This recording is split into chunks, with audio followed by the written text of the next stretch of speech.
Good morning class 7। How are you.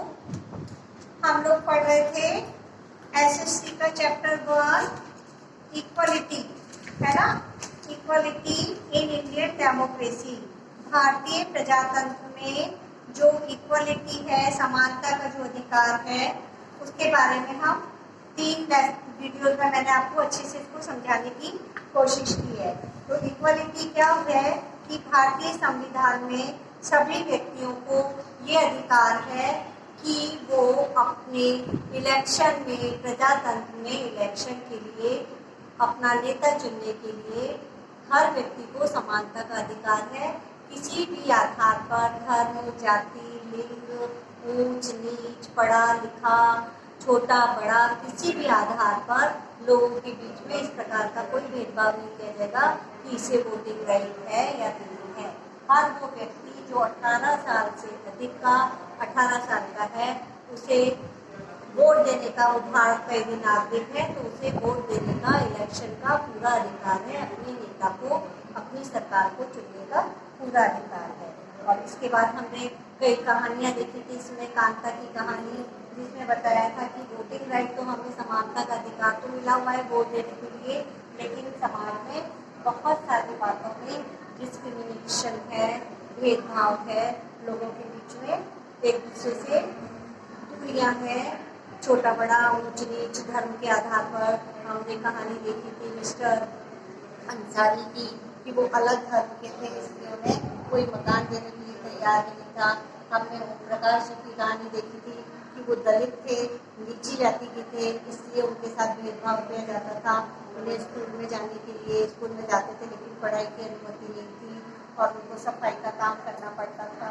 तो ये सारी बातें हमने देखी, तो हमने महसूस किया कि हमारे संविधान में वोटिंग राइट तो सभी को दिया गया है, लेकिन फिर भी समाज में बहुत सारी विभिन्नताएं हैं।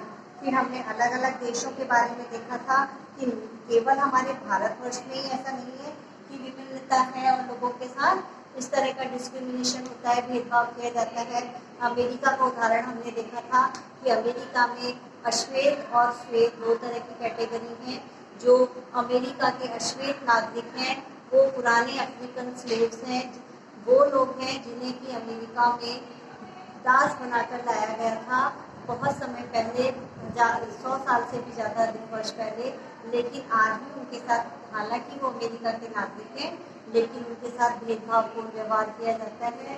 उन्हें बसों में जाने की अनुमति नहीं है, उन्हें साथ ऊंचे लोगों के साथ बैठने की अनुमति नहीं है, वाइट लोगों के साथ, उन्हें पढ़ाई में हर साथ बात में उनके साथ भेदभाव किया जाता है। तो ये वाली डिस्क्रिमिनेशन वाली भेदभाव की जो बात है वो केवल हमारे भारतवर्ष में ही नहीं है, विश्व में बहुत सारी जगह ऐसा होता है।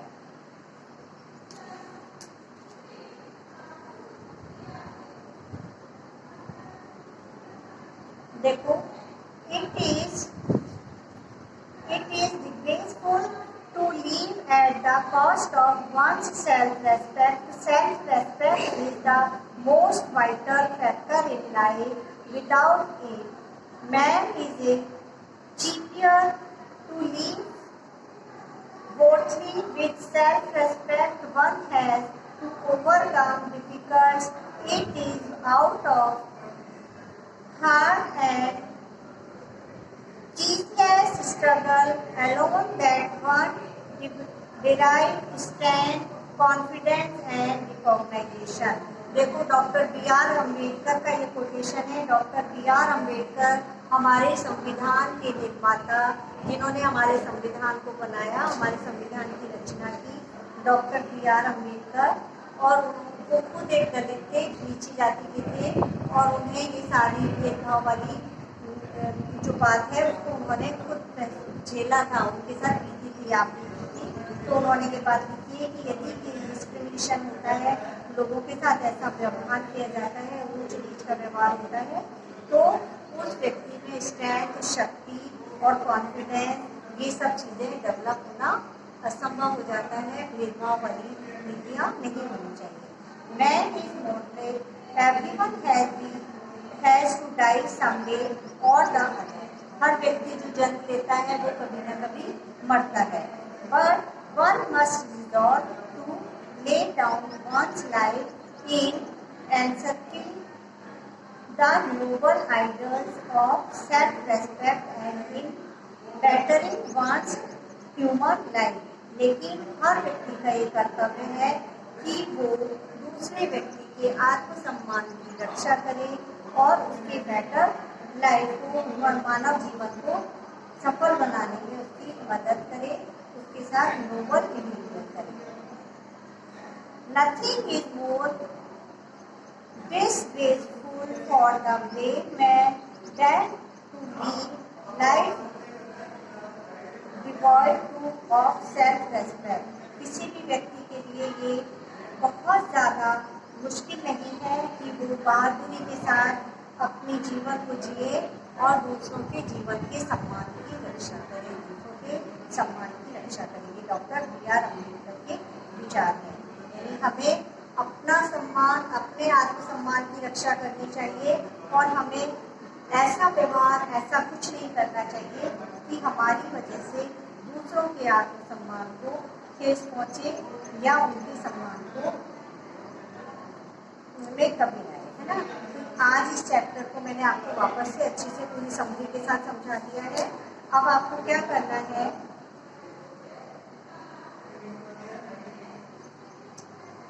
Challenge of democracy. ये तो आपने देखा कि डेमोक्रेसी क्या होती है, उसमें समानता का अधिकार हमारा क्या है.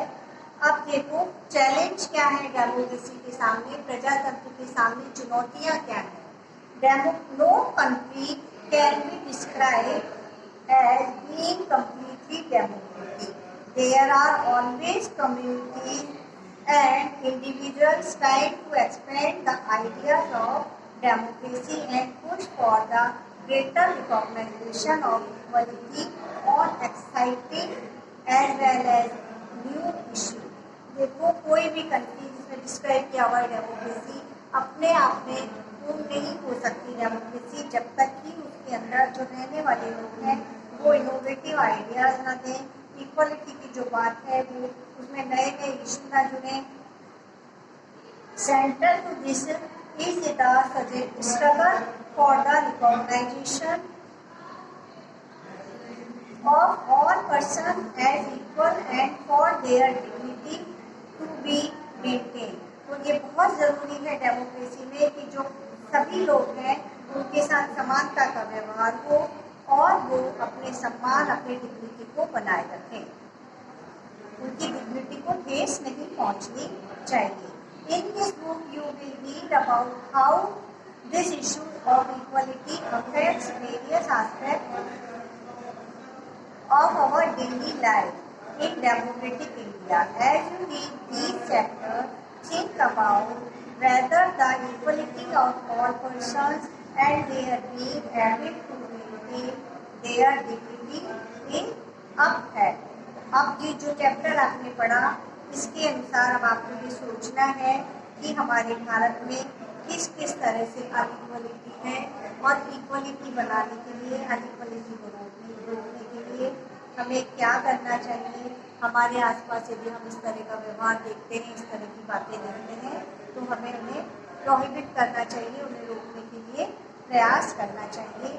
ये सारे चैलेंजेस हैं हमारी डेमोक्रेसी के और इसके लिए केवल सरकार के द्वारा कानून बना देने से ही समस्या का समाधान नहीं हो जाएगा. सरकार ने तो कानून बनाया ही है कि गरीबों को पढ़ाई के लिए प्रोत्साहित करने के लिए, उन्हें भोजन उपलब्ध हो सके उसके लिए मिड डे मील की योजना बनाई है और प्राइवेट स्कूल्स में बच्चों को RTE के तहत, है ना, राइट टू एजुकेशन, उसके तहत गरीब बच्चों को बड़े स्कूलों में पढ़ने का अधिकार है कि बड़े स्कूल करीब 25% या जो भी उनका रिजर्वेशन है इतनी सीट्स उन गरीब बच्चों के लिए सुरक्षित रखेंगे जिससे कि जो कि फीस नहीं दे सकते हैं.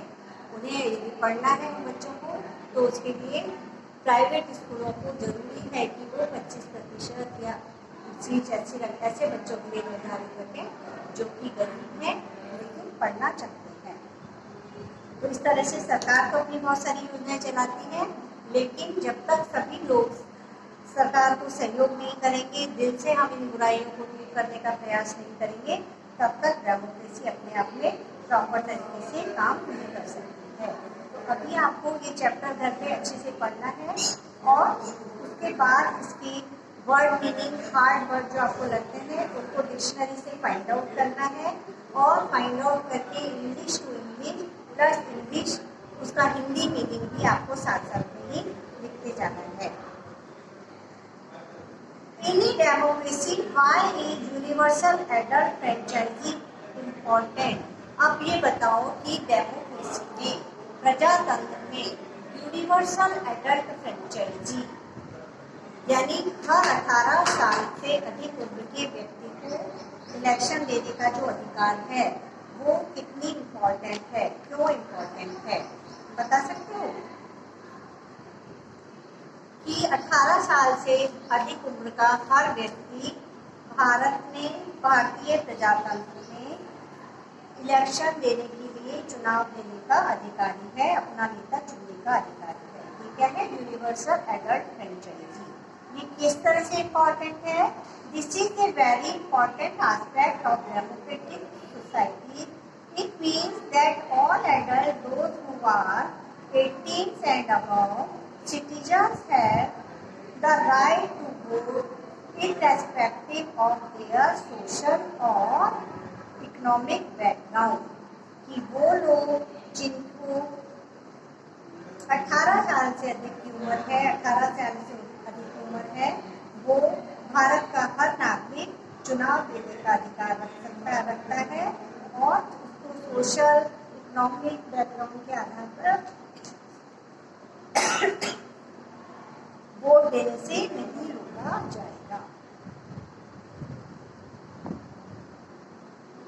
Read the box on Article 15 and state two ways in which this article address inequality।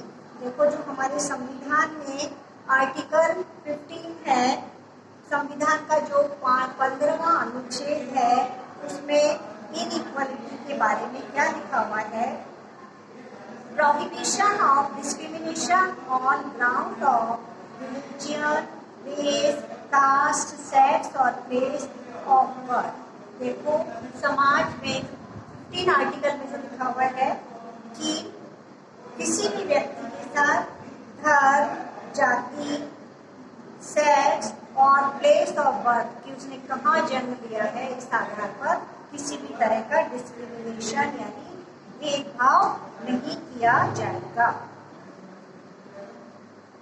The state shall not discriminate against any citizen on ground only of religion, race, caste, sex, place or birth any that no citizen shall on ground only of religion, race, caste, sex, place or birth of any of time be subject to any disability, liability, restriction or condition with regard to access to shop, public restaurant, hotel and place of public entertainment।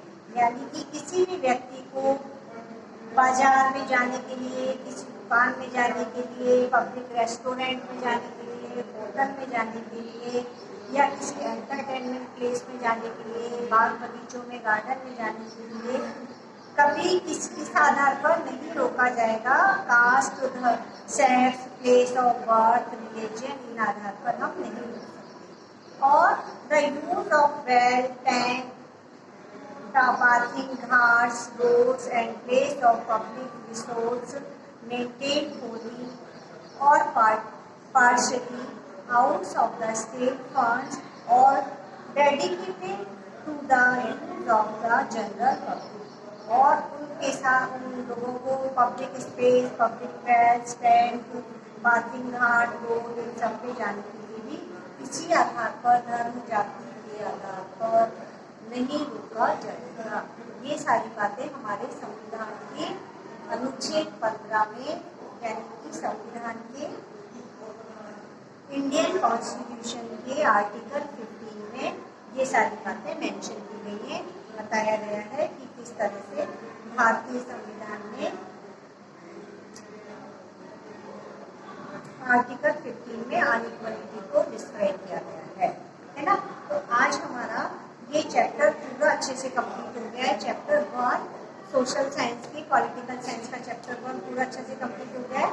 अब आपको क्या करना है, इस chapter को पूरा अच्छे से घर में पढ़ना है और इसके वर्ड मीनिंग जो हार्ड वर्ड है वो फाइंड आउट करके कॉपी में लिखते हैं।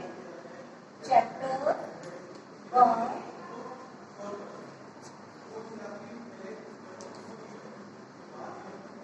इक्वालिटी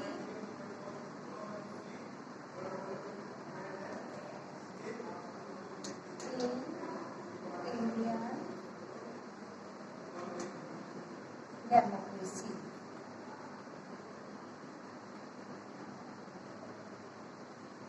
ये चैप्टर आज हमारा कंप्लीट हो गया। आपको क्या करना है,